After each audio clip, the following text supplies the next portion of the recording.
What does algebra deal with, and what will we learn in this course? Let's first start with arithmetic. In school, you learned how to add, multiply, subtract, and divide numbers. You may have learned about fractions, radicals, and other operations between numbers. Arithmetic is useful whenever you have a problem where you can get the answer by calculation. For example, suppose you're going to a store. You look up all the products that you're going to buy in a magazine and record their prices.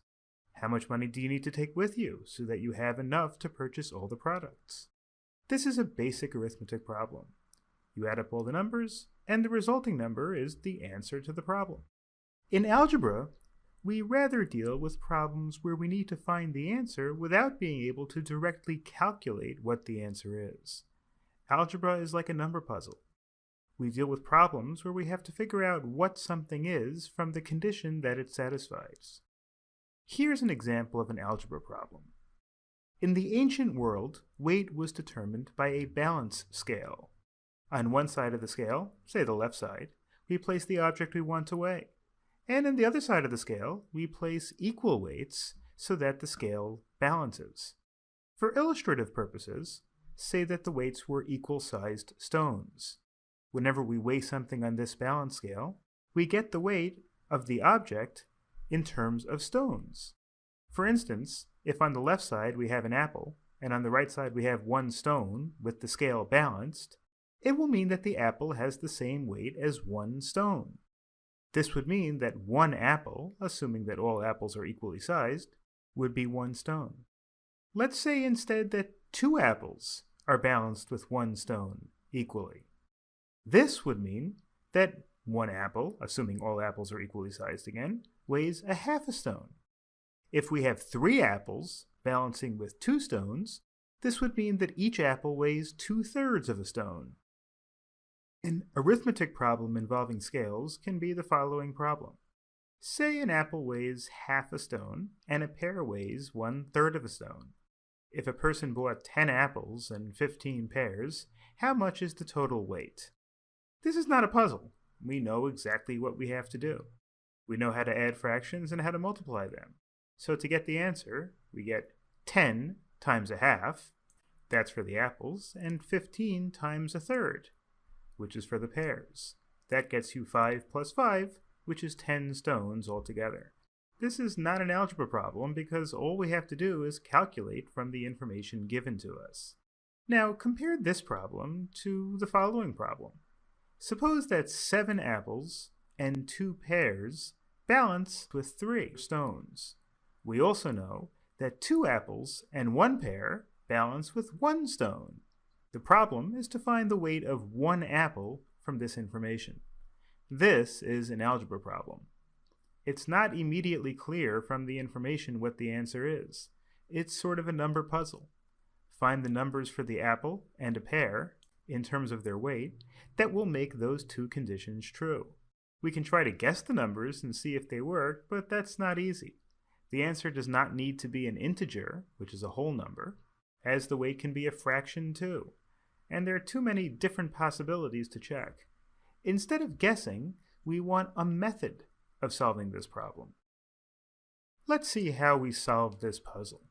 Note in the course of the solution that our method of solving the problem will be rather clever. This is because algebra is sort of a puzzle, and puzzles need clever ideas to solve them. We start with the fact that 2 apples and 1 pear balance with 1 stone. On the left side of the scale, we have 2 apples and a pear, and on the right side we have a stone. Now, on the left side, we have 4 apples and 2 pears, and on the right side we have 2 stones. The other fact that we know is that 7 apples and 2 pears balance with 3. Therefore, if we take away 4 apples and 2 pears from the left, then take away 2 stones from the right, the balance will be preserved. Because 4 apples and 2 pears equate with 2 stones, so we're removing the same weight from both sides. But when we remove 4 apples and 2 pears from 7 apples and 2 pears, we are left with 3 apples on the left side of the scale. On the right side, we had 3 stones and are now left with 1 stone after removing 2 stones. Therefore, we are left with 3 apples on the left side of the scale and 1 stone on the right side of the scale. From here, we can conclude that the apple weighs 1/3 of a stone. We solved this puzzle by using a clever idea of adding and subtracting equal weights to isolate the apples by themselves without the pairs. We didn't guess the answer. We were able to deduce it, almost like a detective in a mystery, from the information that we had available. At this stage, we can ask 2 questions. First is, why not guess? Why not try integers, say 1, 2, 3, and 4, and so forth, for the weight of the apple and see if it works? After we see that it doesn't, then we can try using fractions, and guess some of them until we find one. The other question is, how am I supposed to come up with that idea to solve this balanced scale puzzle? There's no way I would have thought of doing that independently. The answer to the first question is that it's usually a bad strategy. Sometimes guessing or playing around with numbers does work, and in that case you found the answer. Other times there are so many different choices to guess at that you'll have a very hard time trying to get the answer by guessing at it. If we have a general method of approaching such questions, then we can get the answer pretty quickly. To answer the second question, that's exactly what this course is about. The course is to teach you algebraic thinking. There are important concepts in algebra that do use very clever tricks that on your own would be very hard to find. Fortunately, algebra is a very old discipline in mathematics, and these tricks and clever solutions have been known for hundreds, if not thousands, of years. In this course, you will learn some of these techniques for solving various kinds of number puzzles. The ideas are very general and can easily be applied to many types of problems. Hopefully, by the end of this course, you'll be able to apply this sort of algebraic thinking to different sorts of problems. This is an introduction to what this course is going to be about. Before you can start to do algebra, we need to know arithmetic. In this course, we're going to assume that at least you're familiar with arithmetic. How to add, multiply, subtract, and divide numbers, including positive numbers, negative numbers, and 0, and how to work with fractions, decimals, and percentages. You can do all this by hand, or you can do it on a calculator. It really doesn't matter, as long as you get the right answers. Here is a bit on the notation that we're going to be using a lot in this course. You might write multiplication as x. In algebra, instead, we write multiplication as a dot, or a period. So instead of writing 3x5 equals 15, we would write 3.5 equals 15. Other times we don't even put a dot, and instead we use parentheses. So we can write parentheses 3 parentheses 5 equals 15. There's a certain psychology to using a dot over x. Recall that in the order of operations, something which hopefully you're familiar with, multiplication precedes addition. So if we write 2 plus 3 x4, the correct way of doing this is first to find 3 times 4 equals 12, and then to find the answer by 2 plus 12 equals 14. It's wrong to add first. If we added first, we would get a different answer. We would get 2 plus 3 equals 5, and then 5 times 4 equals 20. The order in which we do numerical operations is important. If we want to say to do the addition before the multiplication, we would place the addition in parentheses, as in parentheses 2 plus 3 times 5, in which case the order of operations says that we perform the operation inside the parentheses to get a different answer. Even if we use the dot instead of x, we would rather write 2 plus 3 dot 4. Somehow it feels like we should multiply the 3 times 4 equals 12 before adding the 2, as in the order of operations. This is perhaps because the dot puts two numbers right next to each other, and so the psychological effect is that we're tempted to perform multiplication before addition. I'm not sure if this is the actual reason for using the dot or not, but it's a useful way of remembering to multiply before adding. The very fact that the multiplication puts two numbers closer together is suggestive that it should be the operation performed first. In algebra, we use letters, typically x and y. The letter x is what we call a variable. It represents some number. We use x instead of a specific number because we want to be general and to indicate that we don't necessarily know what that number is.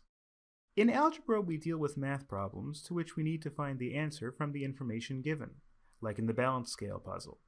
and so we use x or y or whatever other variable to designate this number. Since we don't know what the answer is beforehand, we use a letter instead of a number to keep track of it.